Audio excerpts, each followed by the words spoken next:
Bonjour, dans cette vidéo, je vais vous guider pas à pas dans l'intégration et la création d'un élément de portfolio.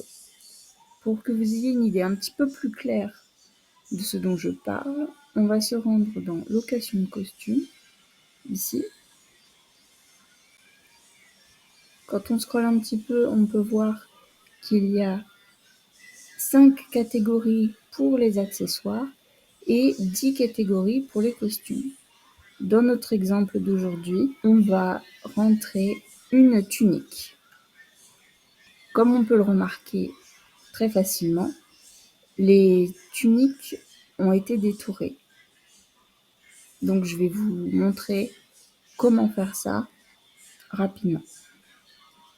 La première chose à faire est d'aller sur un site internet. Donc du coup le logiciel est complètement gratuit et en ligne. Le site s'appelle photopea.com. photopea.com. Une fois qu'on arrive là, on ouvre notre photo qui se trouve dans le répertoire costume que vous devez sûrement avoir sur votre ordinateur. Si vous ne l'avez pas sur votre ordinateur et que par exemple un des collaborateurs vous l'a partagé sur Drive, il faudra télécharger la photo sur votre ordinateur pour pouvoir la retrouver. Donc voici la photo qui va servir d'exemple à notre élément de portfolio. On va utiliser un outil automatique pour le détourer. Utiliser des outils de designer professionnel prend beaucoup trop de temps. Pour commencer le détourage, on va se rendre sur le 4e outil ici, sur la gauche. C'est pas la baguette magique qu'on a tout de suite, donc on appuie longuement et on met sélection de l'objet. Ici, il y a le bouton Select Subject. Il suffit de cliquer dessus et de patienter. Voilà, l'intelligence artificielle détecte à peu près automatiquement l'élément principal de la photo. Et maintenant, on va corriger un petit peu les défauts. Pour ça, on prend la baguette magique. Donc, on appuie longuement à nouveau et on se met en baguette magique. Et ici, on va utiliser le 3e cercle différence. Et là, on va cliquer dans les endroits où la sélection s'est faite alors qu'elle n'aurait pas dû. Donc, par exemple, ici. Voilà. Si on fait une erreur, en cliquant et en se trompant, on peut faire CTRL Z ou édition annulée. Bien s'assurer que le contour progressif est de 1 pixel, c'est un petit peu mieux. Maintenant qu'on a fait ça et qu'on est satisfait de notre sélection, on clique en bas pour ajouter un masque. Donc voilà, l'objet est détouré. Le vêtement n'est pas détouré de manière aussi fine que si un designer professionnel s'en était occupé, mais on a un résultat plutôt correct assez rapidement. Maintenant qu'on s'est occupé de détourer le vêtement, il faut s'assurer qu'il soit à la bonne taille. Pour des soucis d'expérience utilisateur et de règles de design, il faut toujours mettre la même taille que tous les autres costumes qui ont été déjà importés. En l'occurrence, la taille est de 1000 par 1000 pixels. Pour redimensionner votre photo, il suffit simplement de commencer par la taille de l'image. On prend le chiffre le plus grand, donc ici la hauteur, et on applique 1000 pixels. Alors je vous avais bien dit que c'était une photo carrée de 1000 par 1000 pixels et donc le ratio devrait être de 1. Vous voyez là, ce n'est pas respecté, donc ce n'est pas grave, on va corriger ça. Donc là, on valide le fait d'avoir réduit l'image et maintenant on s'occupe de mettre l'image dans un bon format carré en cliquant sur taille de la zone de travail. Et là, il suffit simplement d'écrire 1000 à la place de 991. Et là, on voit bien que le ratio est respecté. Maintenant, notre image est prête. Il suffit simplement de l'enregistrer et de la nommer correctement, car c'est toujours important pour le SEO du site internet. Donc on va dans Fichier, Exporter en tant que. Ici, il va bien falloir sélectionner PNG et non pas JPG, car c'est une photo avec un fond transparent. Sinon, votre fond sera blanc. Donc on va garder la référence TU15, car ça peut être un élément de recherche. On va rajouter tunique verte. Et on va rajouter un petit élément, toujours pour la recherche et l'optimisation. On va rajouter costume Peter Pan. Ça peut inspirer et donner des idées. On l'enregistre. Maintenant que ça c'est fait, il va falloir optimiser la photo. Donc pour l'optimiser, il faut se rendre sur un compresseur d'images en ligne. Donc on tape imagecompresseur.com. Voilà. Et là, on sélectionne notre photo et comme ça, elle va être compressée. Donc elle va être beaucoup plus légère pour le serveur et donc beaucoup plus légère à afficher quand les gens vont visiter le site internet. C'est important. Donc là, on cherche notre image dans nos dossiers. Voilà, on attend qu'elle se compresse. Comme vous voyez, ils ont appliqué une réduction de 60% de compression, donc c'est vraiment très très bien. On télécharge. Ils rajoutent un petit tiret mine pour faire la différence, mais pour le SEO, c'est pas idéal. Donc moi, j'enlève. Une fois que ça c'est fait, on peut retourner sur le site. Et ce qu'on va faire maintenant, c'est se baser sur les tuniques qui ont déjà été intégrées pour intégrer cette nouvelle tunique. Comme ça, beaucoup d'éléments seront déjà créés et il y aura simplement à éditer les différences. Donc, il y a plusieurs types de mise en page, de layout qui a été conçu pour les tuniques. Donc, il faut qu'on en trouve une qui corresponde. Dans le document tunique.doc, je peux voir que la tunique 15 est une tunique de chevalier verte. Elle a une taille, c'est pour les PS, et elle a une quantité. Mais elle n'a pas, cette tunique ne dispose pas d'accessoires en référence, ni de commentaires. Donc en sachant ça, je vais regarder les tuniques sur le site et je vais prendre celle qui se rapproche le plus.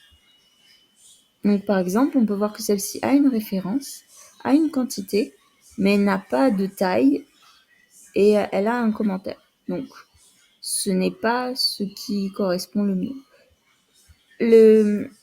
L'éditeur de bloc de Gutenberg est assez flexible et on pourrait tout à fait se baser sur ce template pour faire notre tunique verte.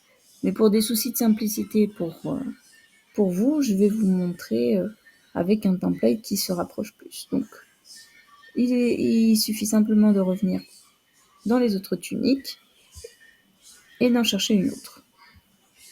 Avec l'habitude, vous finirez. Voilà une qui est parfaitement pareille.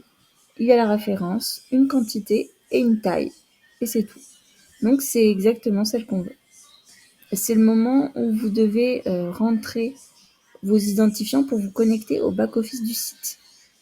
On peut vous fournir un lien ou simplement dans la barre d'adresse, après www.école-sainte-marie-pm.fr, vous écrivez /wp-admin et à nouveau un /.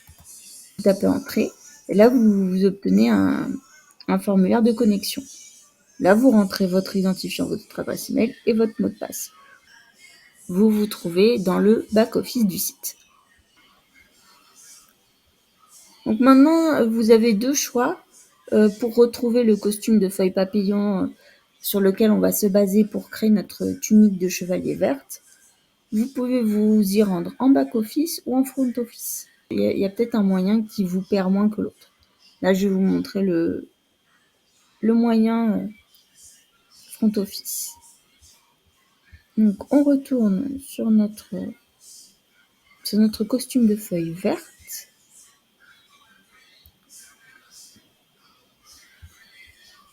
Voilà. Et donc là, on va modifier ce costume en cliquant en haut sur modifier location de costume. Voilà. Vous vous rendez dans une interface comme ça. Elle peut paraître un petit peu singulière au départ, mais vous allez vous y faire. Là, il ne s'agit pas encore de modifier quoi que ce soit, parce que là, on édite un produit qui a déjà été correctement rentré. Mais en fait, on va venir copier le code d'intégration, comme ça s'appelle, et le coller dans un tout nouveau poste. Donc ici, en haut, vous avez 3 petits points juste à côté d'une roue dentée. Vous cliquez dessus et vous passez en mode éditeur de code. Ça peut faire un peu peur comme ça, mais vous allez voir, il n'y a pas de souci. Tout ce que vous voyez de visuel s'est transformé en code. C'est ce qu'on veut. On sélectionne ce code en faisant CTRL A, puis on le copie en faisant CTRL C. Une fois qu'on a fait ça, on va pouvoir créer un nouvel élément de portfolio. En haut, dans la barre des actions, on peut voir créer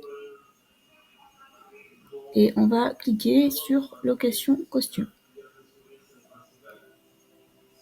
On attend que ça charge. Première étape, le titre. Ici, ce sera tunique verte, chevalier. Alors, effectivement, en langue française, ça aurait été tunique verte de chevalier.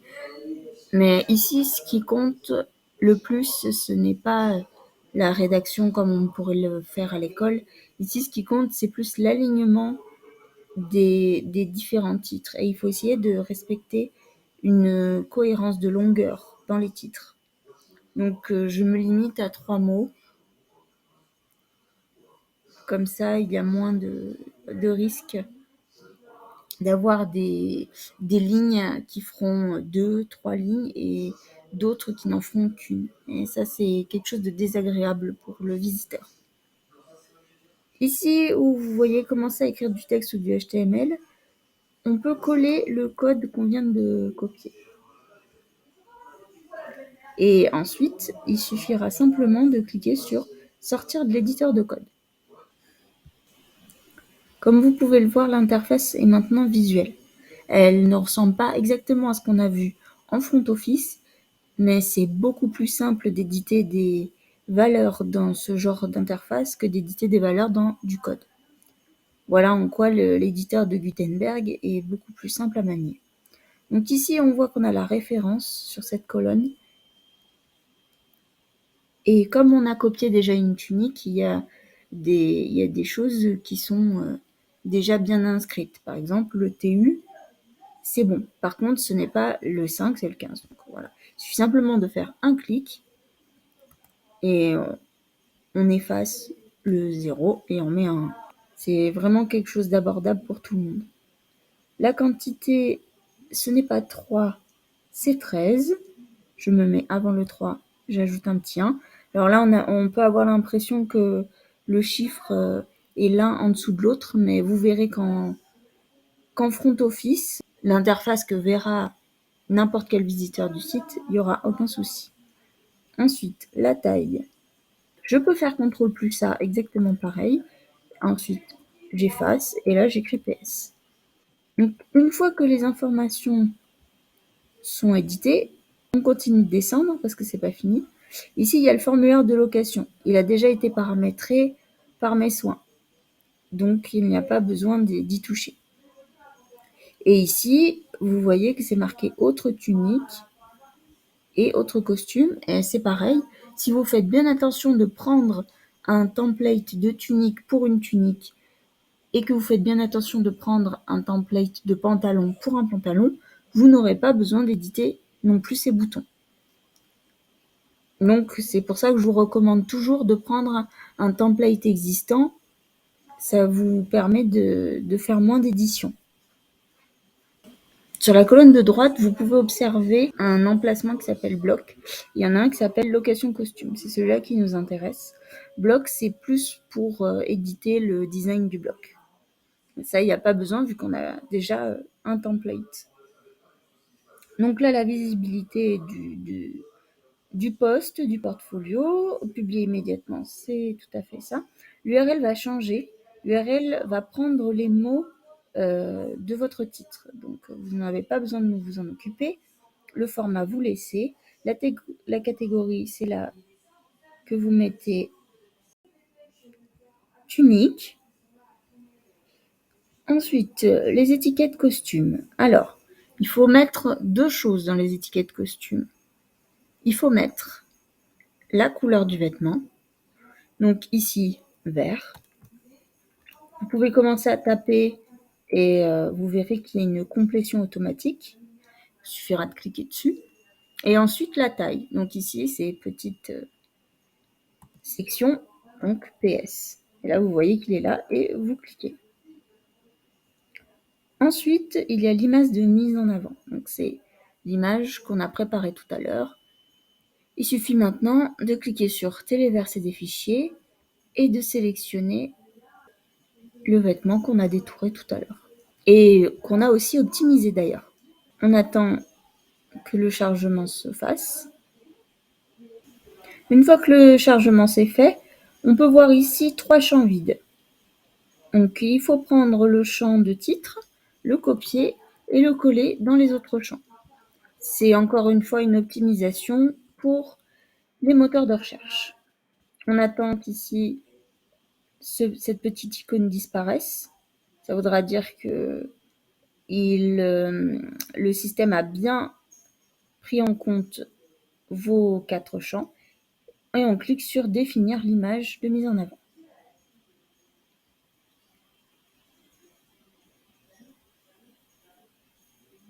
Et maintenant, on clique sur publier. Il nous demande une confirmation. On clique à nouveau sur publier. Maintenant, on peut aller voir le vêtement. Donc on voit qu'il est là. On voit qu'il a la bonne référence, la bonne quantité, la bonne taille.